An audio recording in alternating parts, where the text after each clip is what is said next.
Bienvenidos a un nuevo episodio de Bahía Talks, un podcast del Centro de Estudios Económicos Sociales. Muy buenas a todos, soy Franco Farías del Centro de Estudios Económicos Sociales CES y el día de hoy estamos en un nuevo episodio de nuestra serie de podcast en honor a Manuel Ayau, Bahía Talks.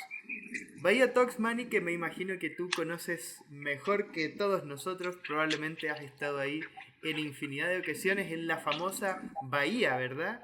Esta casa, Correcto. esta chalet que tenía Muso en el lago, acá cerquita de la capital, donde fueron algunas de las eminencias más grandes del pensamiento económico, o por lo menos así nos llega la noticia, pero seguro que también fue, por supuesto, no lo tenía solo para académicos Muso, sino que también lo tenía para el disfrute de su familia.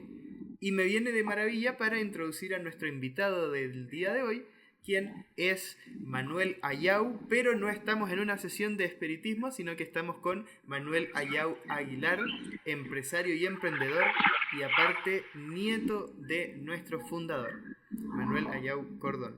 Entonces, Manny, ¿cómo estás el día de hoy? Muy bien, Franco. Gracias por tenerme aquí. Bueno, el gusto es de nosotros.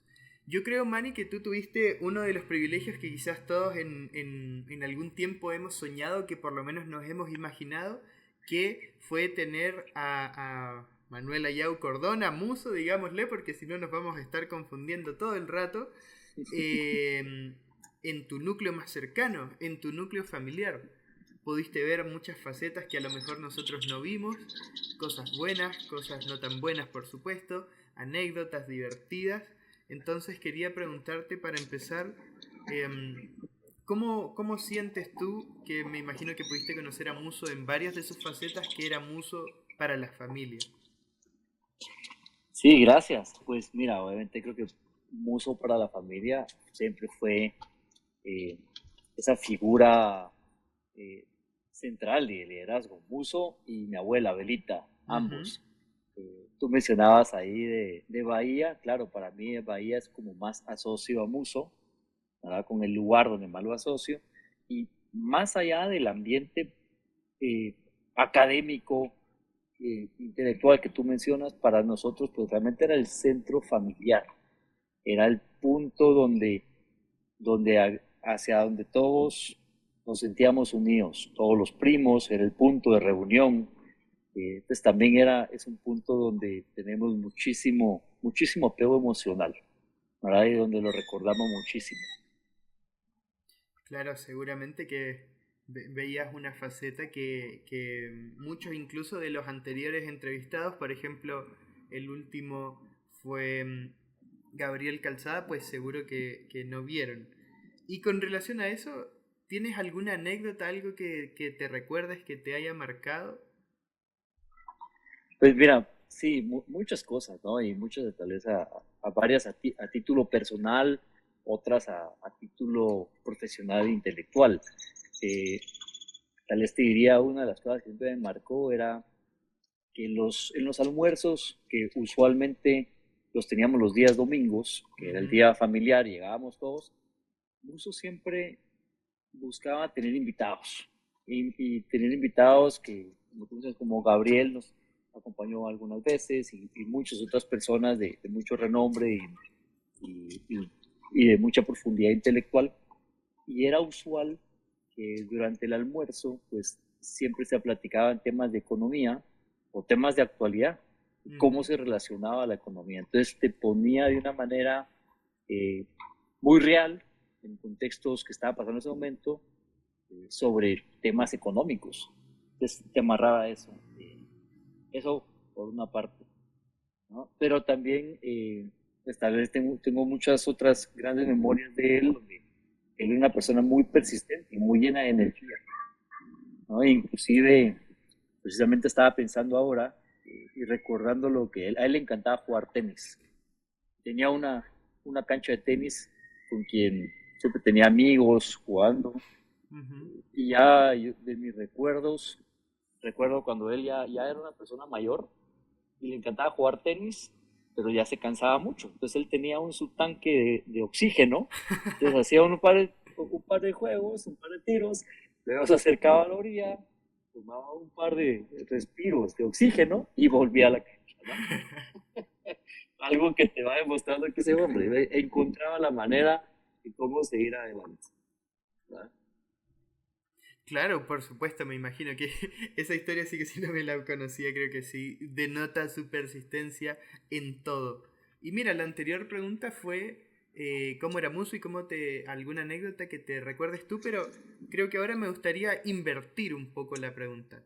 ¿Cómo crees Ujú. que la familia influyó en lo que Muso fue y en lo que Muso logró? Mencionaste, por ejemplo, a su esposa, a Olga, pero Ujú. ¿cómo crees que fue eso? ¿Qué rol? Pues mira, yo creo que mi abuela, su esposa Olga, nosotros le decíamos Belita de cariño, fue una persona fundamental en que lo acompañó a lo largo de todo el desarrollo de sus ideas, tanto en la parte de negocios como en la parte de cuando él escribía semanalmente en el diario. Ella era su editora. Él escribía, lo ponía todo, ponía sus papeles amarillos, ¿sabes? Como bloques de papel amarillo, lo escribía todo ahí, y luego mi abuela era la que revisaba, editaba, le corregía la ortografía, y entonces ya luego, después de eso, pues ya lo enviaban para su columna semanal. Entonces sí, definitivamente fueron un gran equipo, definitivamente. Eh, y luego, pues yo creo que lo que realmente lo formó a él, o lo influyó mucho, fue pues también inclusive su familia previo a que hayamos muchos de nosotros existido, ¿no? El Ujú. hecho de que él haya estudiado, haya vivido unos años en Estados Unidos, haya venido a Guatemala y no haya podido encontrar trabajo fácilmente, eso fue parte de la semilla y el inicio de que lo llevó a tantas cosas, ¿no? A tratar de primero estudiar y entender por qué no había trabajo en Guatemala y luego de encontrar formas de cómo arreglar eso, ¿no? Y sí, y yo creo que luego con la familia fue mucho, era indudablemente algo importante para él, eh, ya que pues te lo digo, por sus acciones lo denominaban, ¿no? Invitándonos y él era él y mi abuela buscaban unir a la familia todas las semanas en su casa. Y para ellos Ujú. era algo súper importante.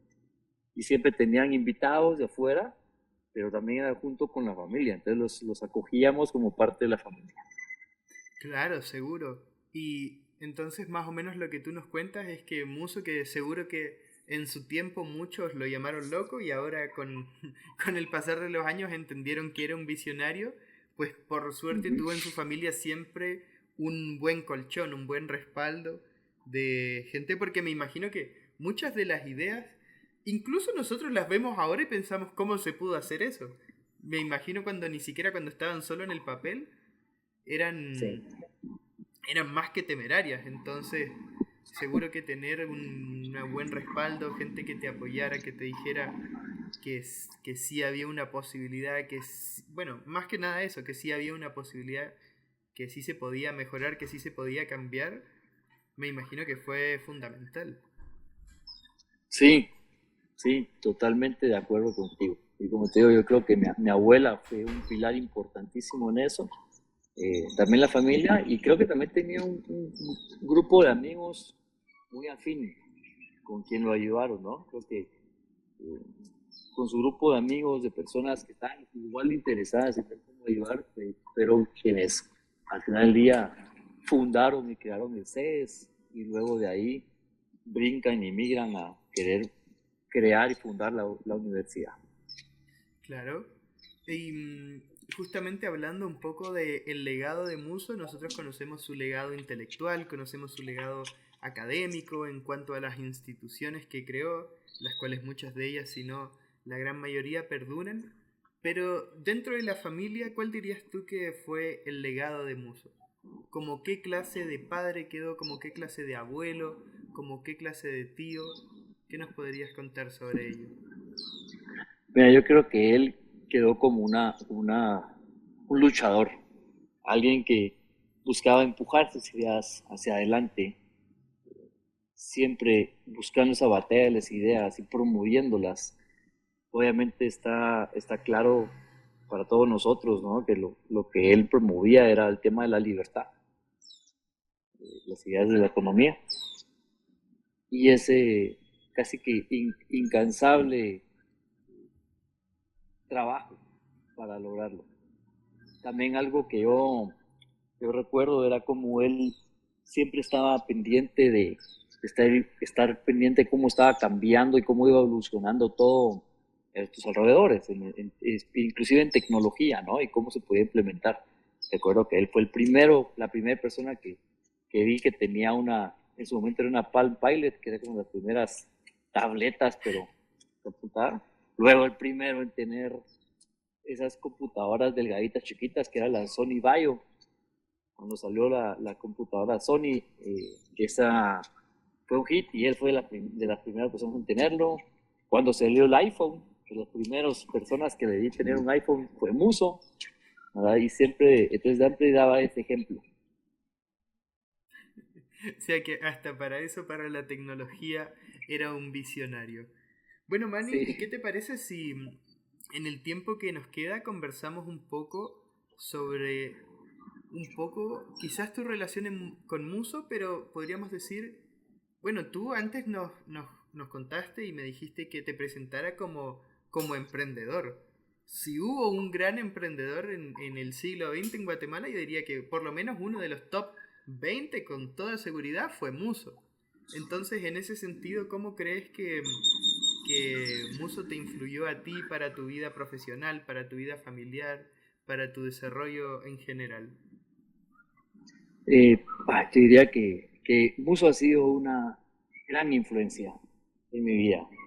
Ha sido definitivamente alguien al que admiro muchísimo y, y- y que definitivamente ha ido marcando mi trayectoria un poco en línea de eso, ¿no? O sea, está claro, sí que cuando él empezó a emprender, y recuerdo las historias de que emprendió después de haber trabajado por su cuenta en lo que buscaba, emprendía en temas de inclusive agro, ¿no? Que trataron de emprender en siembras de algodón, luego contar sus historias en tratar de cómo le fue tratando de sembrar arroz, esas no fueron muy exitosas, y luego pues sus rendimientos cuando pasó en Fabrigas, y luego cuando se lanza a Zamboro, eh, y las dificultades que tenía con eso, pero lo que yo veo es cómo eso le daba a él cierta flexibilidad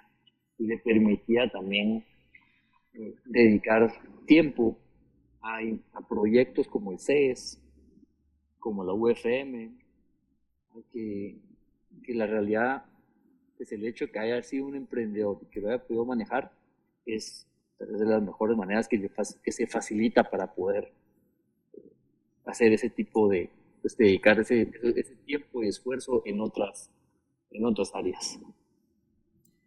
Muy bien. Y para terminar, quería preguntarte sobre una reflexión porque me quedé pensando de cuando nos contabas que se reunían los domingos, e incluso Muso los domingos con la familia hablaba temas de economía, llevaba invitados, o sea, sí tenía un interés porque su familia por lo menos conociera las ideas de la libertad. Y quería preguntarte, ¿cómo crees tú también, quizás como papá o como persona ya con familia, cómo crees tú que se puede hacer para llevar las ideas de la libertad dentro de la familia sin ser cansino, sin ser muy insistente para no generar el efecto contrario, pero que sí se presenten y que sí estén, digamos, en el día a día? Sí, yo creo que hombre, no es fácil, ¿no? Pero